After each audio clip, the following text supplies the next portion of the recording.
Oui, Madame le maire, chers collègues.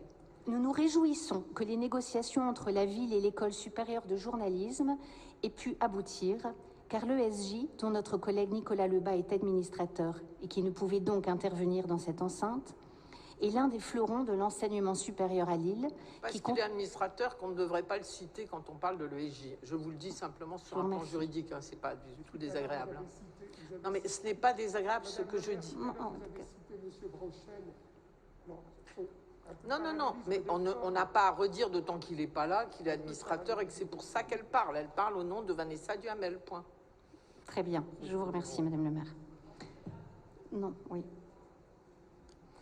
L'ESJ est donc l'un des fleurons de l'enseignement supérieur à Lille, qui contribue au rayonnement de notre ville en France et dans de nombreux pays francophones. Plusieurs générations de journalistes y ont en effet été formés et conservent de ces années lilloises un souvenir vivace et heureux. Conforter la présence de l'ESJ à Lille, dans les locaux historiques qu'elle occupe depuis 1951, est donc une bonne chose, il fallait le faire, pour permettre à l'école d'être sécurisée sur ce point à moyen terme. Cet accord se conclut dans l'intérêt financier de la ville, qui percevra un loyer plus important, bien qu'encore très inférieur au prix du marché dans ce quartier. Nous nous sommes assurés que cette augmentation serait supportable par les finances de l'école et qu'elle n'entraînerait pas d'augmentation des frais de scolarité. Cela nous a été confirmé.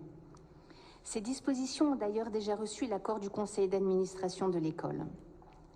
Peut-être est-il utile, d'ailleurs, de rappeler ici que l'ESJ n'est pas un établissement public, mais bien un établissement privé à but non lucratif et qu'il a vocation à prendre toute sa place dans le vaste ensemble en cours de construction autour de l'Université de Lille, chef de file de site Université Lille Nord Europe, constitué pour recevoir d'importants financements au titre du programme d'investissement d'avenir mis en place par l'État.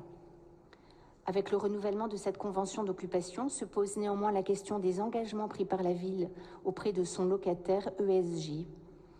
Il semble en effet difficile de contester que la vétusté des locaux et leur caractère probablement énergivore. La vaste bibliothèque de bois verni, qui a vu passer des générations de futurs prix Pulitzer, a un charme indéniable et qu'il convient de préserver.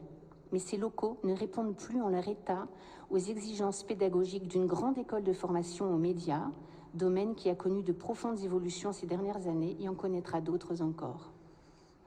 Outre l'indispensable isolation énergétique, les locaux doivent être adaptés, plus modulables, comprenant des espaces audiovisuels plus modernes, des salles destinées à la pédagogie inversée, des espaces de travail partagés. La municipalité ne peut donc se comporter envers l'ESJ comme un simple bailleur rentier, mais doit agir en collectivité engagée et prête à l'accompagner dans son évolution vers la constitution d'un véritable learning center, des médias européens, comme Daniel Percheron en avait eu l'intuition pour l'enseignement des sciences sur le campus de la Cité scientifique.